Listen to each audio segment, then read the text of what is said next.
get started, I wanted to say thank you so much on the support on my latest video about the Secret Life of Mormon Wives. My videos never do that well, they never get that many views, so thank you so much. And the channel is now at 9,000 subscribers, so thank you so much. It's just insane because I never ever get that many views or likes or comments, so I was like blown away that you guys liked it so much. But yeah, I just wanted to say thank you because I don't know what else to say. Thank you so much for watching my videos. If you have any other video suggestions that I can do leave them in the comments as always. I try to reply back to everyone and I consider every idea. So yeah, and if you're new here, hi. Hello. But let's get into the books. And if you do not like reading books, you can also listen to this for the whispers and the drama, because you know I'm dramatic and I'm gonna get into it. So I made my list. So I think the last time I filmed a reading wrap-up was ages ago, and I talked about Verity. Maybe that was the last book I read that I talked about on the channel. Then I filmed this video actually, but then I never edited and published it, so I'm refilming it again. After Verity, I read this book called Such a Fun Age by Kylie Reid. I don't remember what I wrote in the review. Hopefully the sirens will stop. They stop quite quickly, don't worry about it.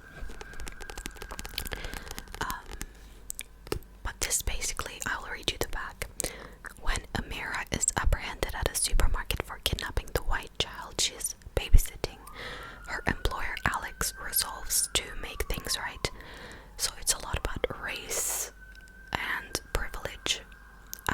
So begins a crash course that will upend everything they think they know about themselves, each other, and the messy dynamics of privilege. Now, this book has gotten a lot of praise, and I do not think that the writing is bad or anything, but I haven't enjoyed it as much as I thought that I would. I read it quite quickly, so the writing is good. My gripe is what the characters there.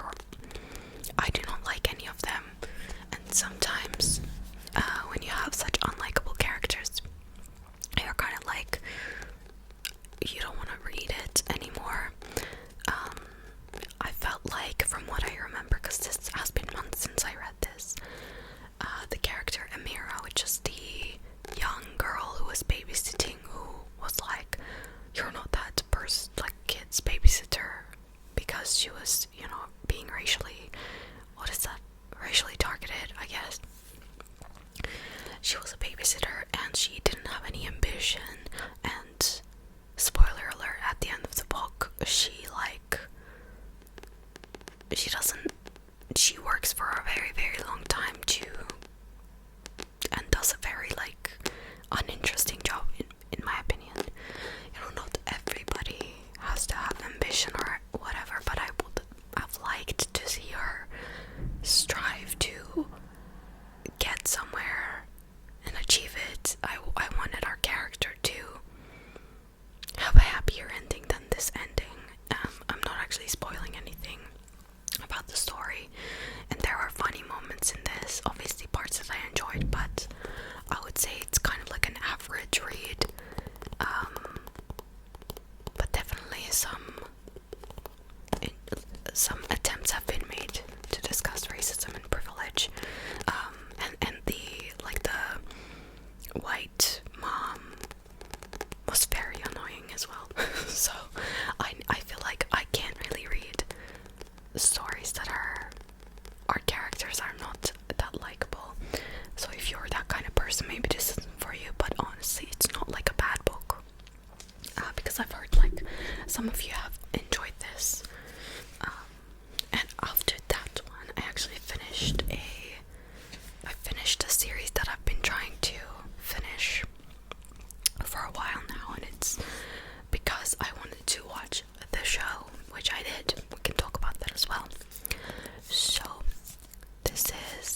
Ollie Jackson.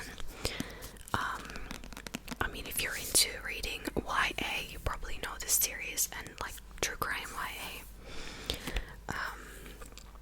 With the first two books, I would say that the levels of description when it comes to gore or like just graphic scenes is very low compared to this one. It kind of like heightens. So if you don't want to read that, I would not suggest this book. But honestly, it's not that bad. Having said that, overall, I really like the series. They were very fast-paced, very easy to get into. But I am of the opinion that this book isn't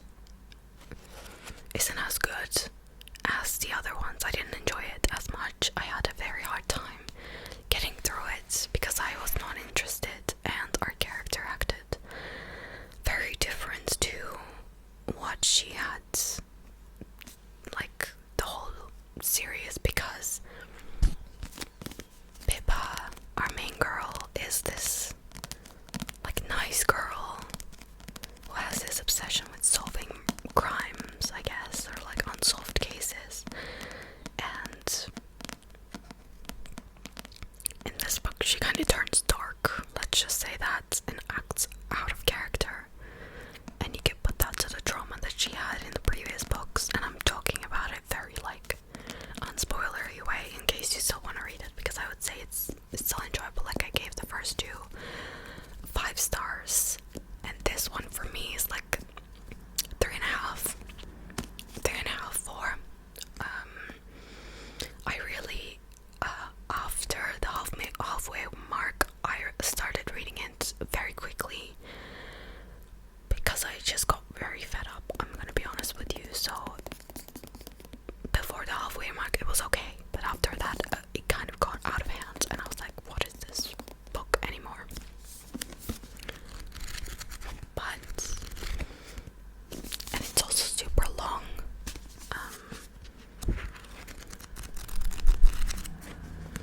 But yeah, the cover gives some clues about the killer. If you're interested in true crime, you might be able to figure that out, which takes away the whole plot, kind of like you kind of know what's gonna happen at the end, like what this is about. But yeah, it was okay. And the show, guys, let's just talk about that for a minute. If you don't want to hear about this show, skip forward a couple minutes. But I watched A Good Girl's Guide to Murder, which is book 1, and it was, I think it's on BBC, and I think I watched it on Netflix when I was in Turkey because they had it there.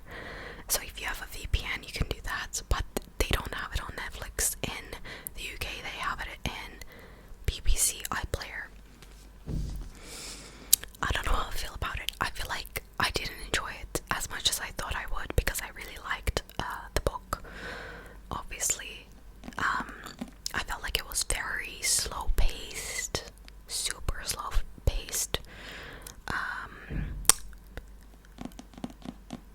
I felt like sometimes the actors were reading the lines. Do you know what I mean? They're not like speaking and being the character, but they were just reading off the script. Sometimes I felt that when it came to like Ravi and Pip talking to each other, it kind of was like, oh, that's directly from the book. And it just felt like reading the line, and I was like, that's a little bit, it took me out a bit.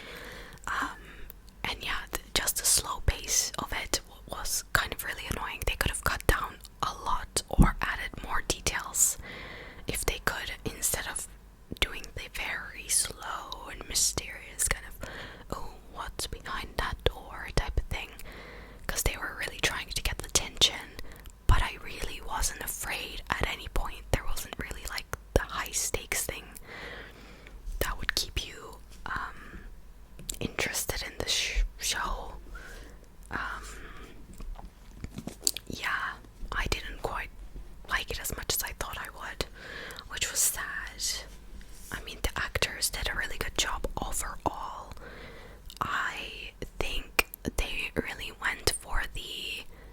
sex education aesthetically speaking, because everybody's like wearing vintage clothes and driving like old vintage cars, which I didn't see this series associated with. Honestly, I thought it would be very modern, still in the countryside, and they kept using the same shot of the town every time they like wanted to like refer back to it. And I was like, oh my god, did you have like one day that was sunny and you filmed that one day, like that overall town shot?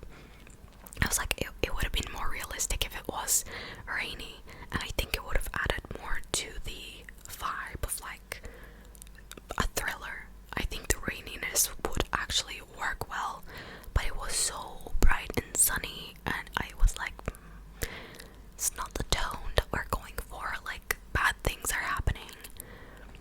And I felt like some things, like Max's character, could have been made a bit more sinister, because I feel like in the books I remember him being like a very creepy kind of guy. And like Nat De Silva, I felt like she was not very likable in the beginning, and then there's kind of like a character progression that made Pip and Nat be friends. But in the show it was like, she's nice. I didn't really get that. But I suffered through it because I watched it on the plane. I actually did watch it on the plane, coming back here, and I was like, I guess I'm just gonna watch this now. But yeah, let me know what you thought about it, because I haven't actually heard a lot of people talking about the show ever since it came out. Yeah. But yeah, let me know, because I'm interested on, because none of my friends watched this, and none of my friends read this book as well. After I finished that book, I actually read Paper Towns, which is not here. Oh, it is here. Sorry, I actually did, because I was like, I remember I took all of the books to show you guys. So this is a classic John Green book. You know, every teen on Tumblr probably read it. You know, he used to advertise his books on there. But I actually watched the movie years ago when it came out. It has Cara Delevingne, and it has, what's her face, Margot, and I think it has Nat Wolff as Quentin. So it is a coming of age teen kind of love story kind of thing. Let me just read you the back if you haven't ever heard of this, but I don't feel like there's many people that haven't heard of this. So it says, the thing about Margot Spiegelman is that really all I could ever do was let her talk, and then when she stopped talking, encourage her to go on, due to the facts that 1, I was incontestably in love with her, and 2, she was absolutely unprecedented in every way, and 3, she never really asked me any questions. This is kind of, Margot is kind of like Alaska. All of the girls in John Green's books, I feel like, give the same vibe. I like his books either way, but to be honest, they do. And they are not characters to be themselves. I feel like they're characters to serve the plot, which is unfortunate sometimes, but yeah. And she's kind of giving, as well as Alaska,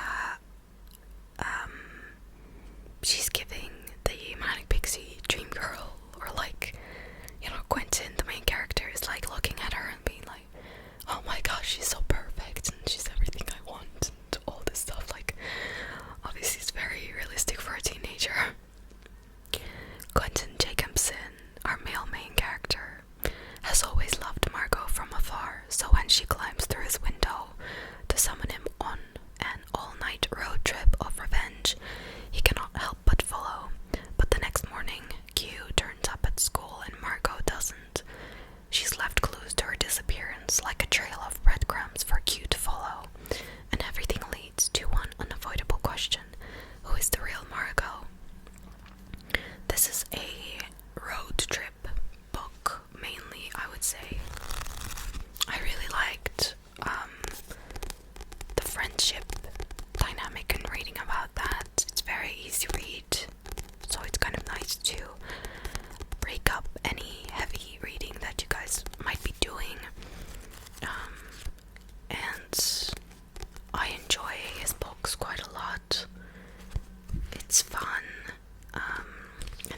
questions in the back.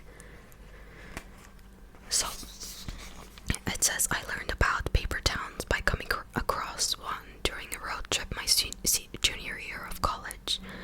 My traveling companion and I kept driving up and down the same desolate stretch of highway in South Dakota, searching for this town the map promised existed. As I recall, the town was called Holon. Finally, we pulled into a driveway and knocked on a door. The friendly woman who answered had been asked the question before. She explained that the town where we were seeking existed only on the map. The story of Agloe, New York, as outlined in this book, is mostly true. Agloe began as a paper town created to protect against copyright infringement, but then people with those old SO maps kept looking for it, and so someone built a store, making Agloe real. The business of cartography has changed a lot since Otto G. Lindbergh and Ernest Alpers invented Agloe, but many mapmakers still include paper towns as copyright traps, as my bewildering experience in South Dakota attests. The store that was Agloe no longer stands, but I believe that if we were to put it back on our maps, someone would eventually rebuild it. And then he goes on to think there's a bunch of questions about describing best friends. How does Quentin struggle at times with his friendship with Ben? How does Q learn to accept Ben for who he is? Why do you think Margot picks Q as her accomplice on her campaign of revenge? Do you think the characters Margot targets for revenge get what they deserve? And then there's like poetry and consider the context of the poem, It's like to make you think about the things. I usually just like read books, and in the moment I'll think about some of the lines and think deeper about it, but most of the time I'll forget about it because my memory works in weird ways. I remember useless things sometimes rather than useful things. But because I consume so much media, I feel like I forget a lot of the things that I consume, like books and details in books. Some people are much better at remembering details. I feel like Destiny, who's a bigger YouTuber, Destiny Sidwell, she makes like normal booktube videos and she's very good at remembering all the details. That's not me. After this book I read The Stolen Heir, which is the first of the second part of the Folk of the Air series. So the Folk of the Air series goes as the Cruel Prince, the Wicked King, the Queen of Nothing, and then you have The Stolen Heir, which is the next series, I guess, and The Prisoner's Throne. I haven't read Prisoner's Throne yet because I want to get a paperback copy because all of my other books are in paperback and I just prefer this size. I love the series. I think it's so good, fast-paced. Some of Holly Black's past books, I think don't read them. They're not good. This series is good. Some people don't like it though, so I guess it depends on your taste. Maybe going to a bookshop and like skim through it. I would say I liked this one, The Stolen Heir, which is about a brother, the brother of the main girl from the first 3 books, and he is a prince and he is on a quest to free his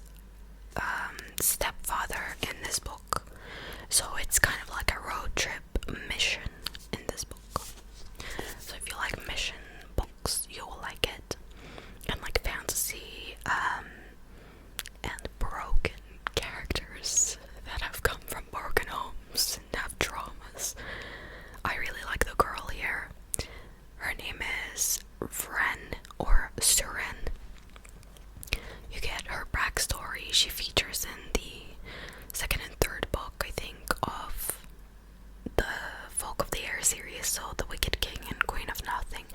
She kind of has appearances there, and you learn all about her backstory in this one. I can read you the back. 8 years have passed since the Battle of the Serpent, but in the icy north, Lady Nore of the Court of Teeth has reclaimed the Ice Needle Citadel. There, she's using an ancient relic to create monsters of stick and snow who will do her bidding and exact her revenge. And these monsters are like super strong and da-da-da. Suren, Child Queen of the Court of Teeth, and the one person with power over her mother, has fled to the human world, where she lives feral in the woods. Oak, now 17, is charming, beautiful, and manipulative. He's on a mission that will lead him into the Citadel, and he wants Suren's help. But if she agrees, it will mean guarding her heart against the boy she once knew, and a prince she cannot trust, as well as confronting all the horrors she thought she'd left behind. She has quite a lot of trauma, which I enjoyed reading about. How weird to say that. I really liked her as a character. With these books, I question sometimes the stupid. I hate miscommunication, and I hate. That's like the worst thing. Like, just speak to each other, and we don't have to have time wasted. You know, you can just do better things in the plot rather than just having miscommunication. Sometimes things like that do happen, and like not telling your true feelings. But I guess that's what makes you read, because it's like that. Oh, are they gonna have the confrontation in the end or not? And this also ended in a cliffhanger. I haven't told you anything that goes on in this book, so read it. It's really good. Do you need to read the first 3? I don't think you do. But I guess if you want to read the whole series, it'll be nicer to get details about them. The first 3 books aren't about them at all, so you don't have to read them if you don't have to, because these are about 2 other characters, and obviously there's going to be romance, I think, because there's some feelings involved. But it's mostly about a journey to complete a mission to free Oak's father, and Suren is kind of coming to terms with being a queen and just accepting herself and trying, like, working through that trauma, I feel like, of not being wanted as a child. That's kind of like the main theme of this. The next one I read, I went back to Holly Black. I got this at the airport, and I thought it'd be like a nice holiday book because it's easy to read. I think I gave this a 3. This book is called 5 Survive, and I don't know what I was expecting, but I read it really quickly. So if you want a really fast read, and this is a thriller, I think, and it did thrill me at times. The ending threw me for a loop. I was like, that's not very satisfying. Yeah, it all takes place in a caravan, and it's basically like a group of friends going on a road trip, and then they break down, and then things start happening. A sniper starts happening, and the sniper wants someone to come out with a secret, so every friend starts like questioning each other, and everyone is obviously in a stressful situation and they don't want to die. Everyone's true color is Joe, and one of the characters was like, oh my god, the worst person ever. But I feel like she wrote that really well. I really hated him so much. I didn't like anybody in this book. Anyone. I wouldn't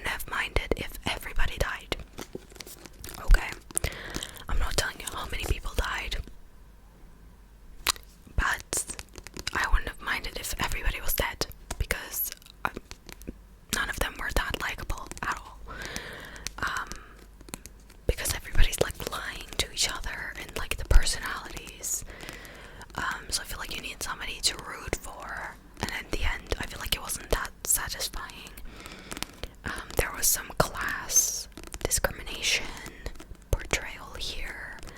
So like the underlying themes of this book, like rich people trying to save their own ass and trying to like shove other people to get hurt kind of thing.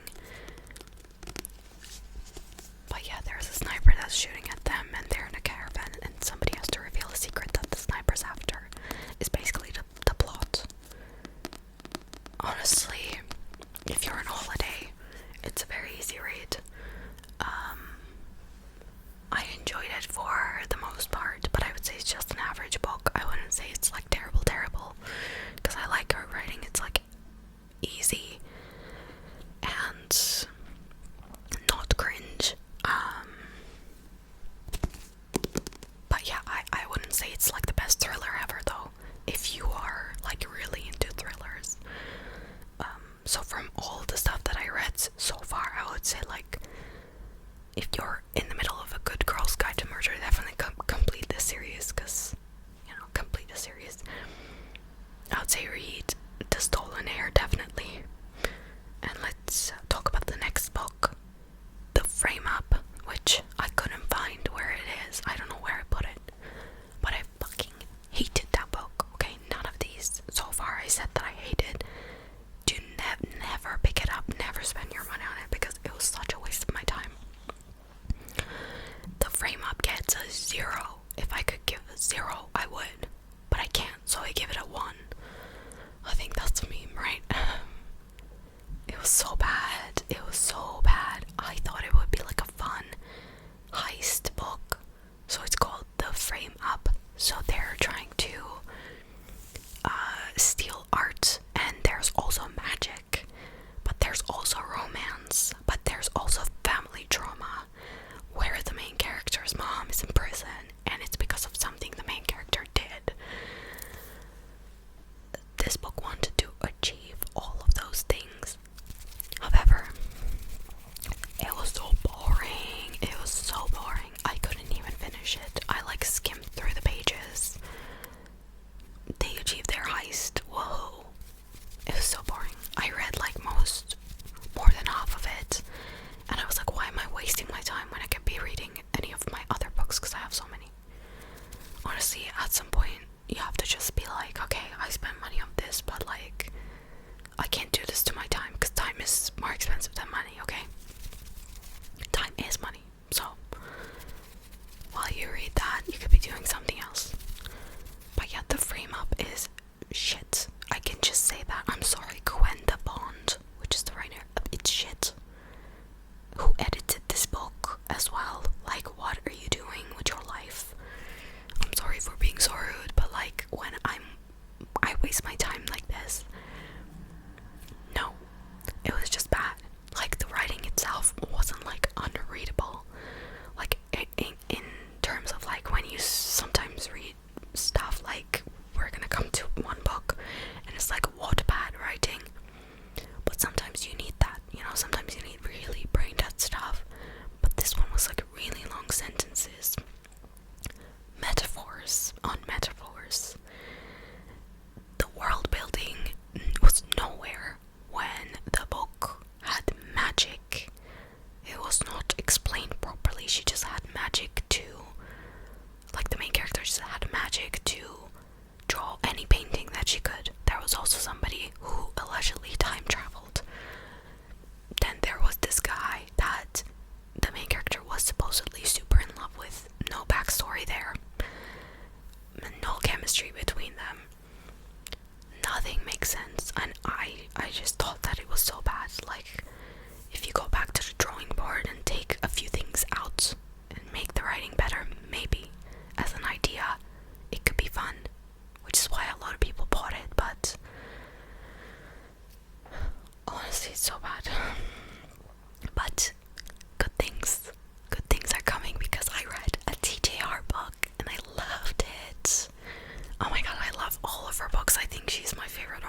it's a 4, between a 4 and a 5.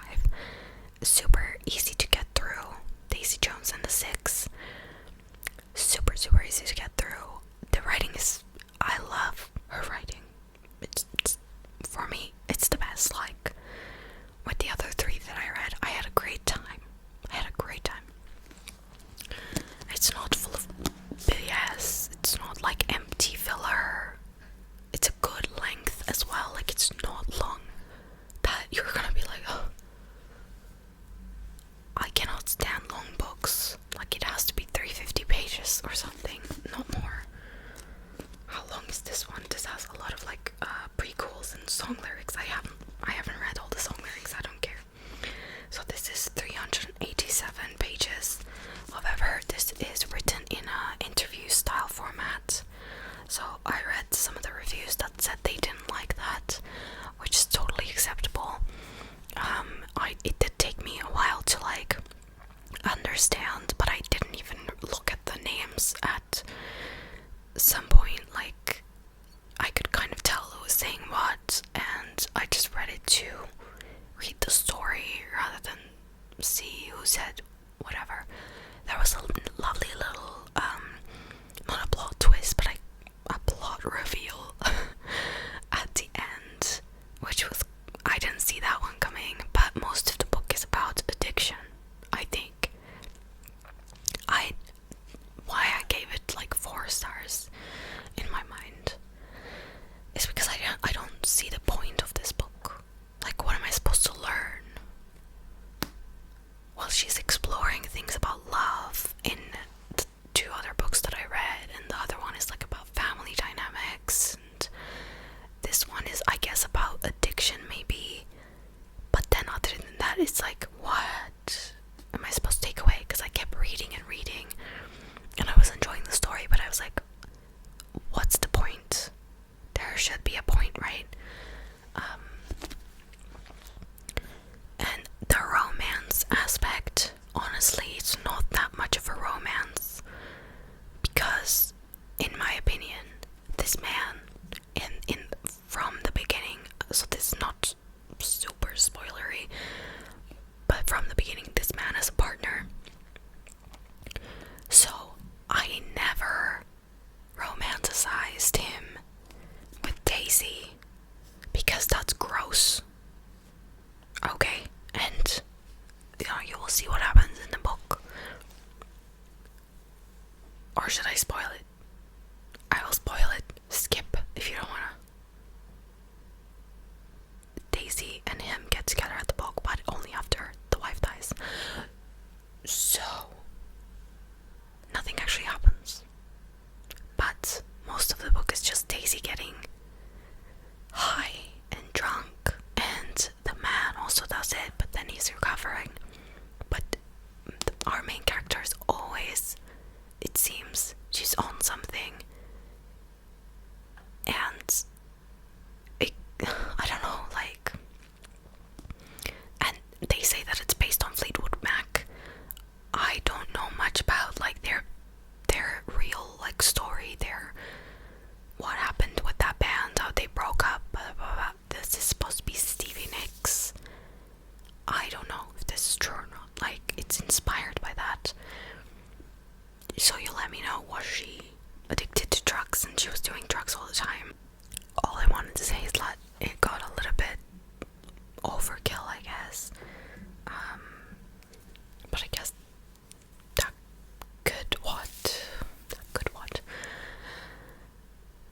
could be a portrayal of addiction, right? However, there was, besides the other character, there wasn't like much like treatment or whatever, and it was mostly about like the romance. You might like this if you like romance. I think you will like this if you like romance. It says, everybody knows Daisy Jones and the Six. Their sound defined an era. Their albums were on every turntable. They sold out arenas from coast to coast. Then, on 12 July 1979, Daisy Jones walked barefoot onto the stage at Chicago Stadium, and it all came crashing down. Everybody was there.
discussed, I guess, for this book's abs many, many times about how it is.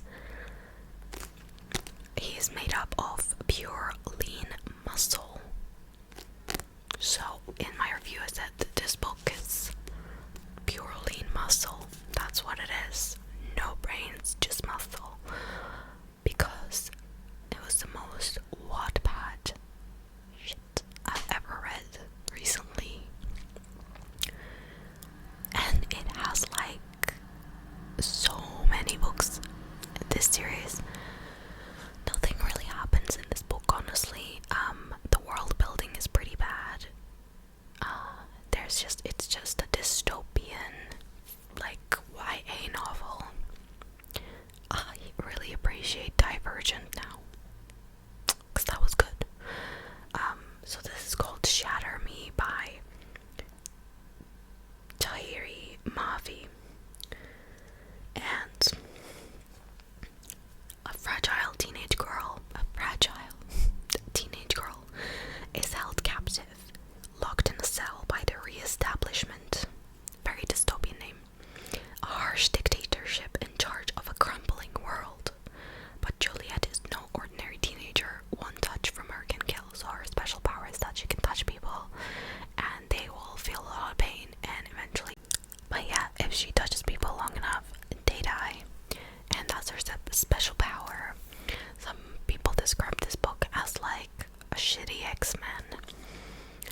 Because there are other people with powers. Spoiler alert, sorry, at the end of the book, but this is only book 1. And there is 1, 2, 3, 4, 5, 6, 7, 8 more books. So you're not missing out, because nothing actually happens in this book, including world building. In the beginning, she meets a boy that she apparently is in love with since she was a kid, but we don't get any backstory about their relationship, so it's not believable, and I don't care. And yeah, and then the other boy that could be a love interest that she makes out with too, is a psycho, literal psycho, kidnaps her and like makes her wear dresses and like very, very weird. And people who read this book ship them together, and I think in the books that are going to be after this one, they actually do get together, perhaps, question mark. Strange things. But yeah, it was very like teenagery, childish writing that had a lot of repetition. And then the strike through marks were very annoying me in the beginning, because there is a bunch of strike through marks. It was supposed to be like artistic or whatever, but I didn't like it. It entertained me though, and I read it really fast. I don't know if it's worth it to continue this series. Let me know. I found this on a charity shop, that's why I bought it. It was only